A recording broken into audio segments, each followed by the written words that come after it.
And that's how I nearly died buying my first Porsche. I talk a lot about affordable sports cars, but sometimes getting a good deal may involve quite a bit of risk. And that's exactly what happened with my first Porsche. In fact, if it went wrong, I wouldn't be here today to talk to you. From the time I got my license, my dream was to own a Porsche one day. At the ripe old age of 27, I was able to make that dream come true when I bought a 1977 Porsche 924 off of an eBay ad. The car was only $200, so you're not going to expect a perfect car for $200, and I was warned that it had an oil leak and needed a new battery. Of course, as often happens with these deals, I wasn't told all of the issue, but I was told it would run and drive and that it was only about an hour and a half away in Oakland, California from where my house was at the time. To go get the 924, my wife picked me up at about 5 o'clock for my job at the time, and we made the hour and a half trek over to Oakland. At this time, I didn't really know anything about Oakland. I had driven by it on the freeway, but I didn't know what was a good area and what was a bad area. We got the address and it was near the Oakland Coliseum on Coliseum Way. Once we arrived, it was an industrial area, and I thought it was very odd that the guy did the whole business behind a chain link fence with razor wire at the top. Now, I know that Coliseum Way is not a place you want to be, especially after dark. But at the time, I had no idea, and my first clue came when I was told,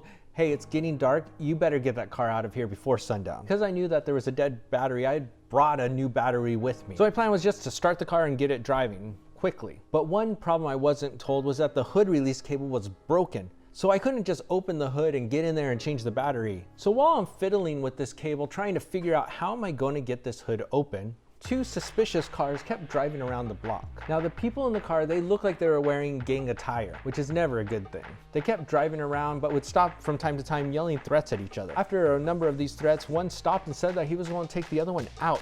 And that's when I thought, not while I'm here. Started to fear for my wife's life and my own, as I realized that if they missed each other, they're likely going to hit one of us. Add to all this, my wife was pregnant with our oldest son at the time, so I really wanted to make sure that she was safe. Now it took some convincing, but eventually I did get her to leave, but she didn't want to go right away. Now the broken cable was kind of out of the hood a little bit, was able to work it out, but I hadn't been able to get enough strength to really pull it and get it open. Yet the last threat was enough that apparently I got an extra surge of energy and was able to get the hood open. Just all that adrenaline probably pumped out enough strength. Once the hood was open, I have a feeling I set the world record for the fastest battery change in history, and I got in that car as fast as I could because I didn't want to be there to find out if anything was going to happen when the sun went down. To get out of the area, I may have broken a few speeding laws, but I was able to catch up with my wife. I didn't pay attention to the speed limit, so I really don't know. Plus, I don't know if the speedometer worked very well, so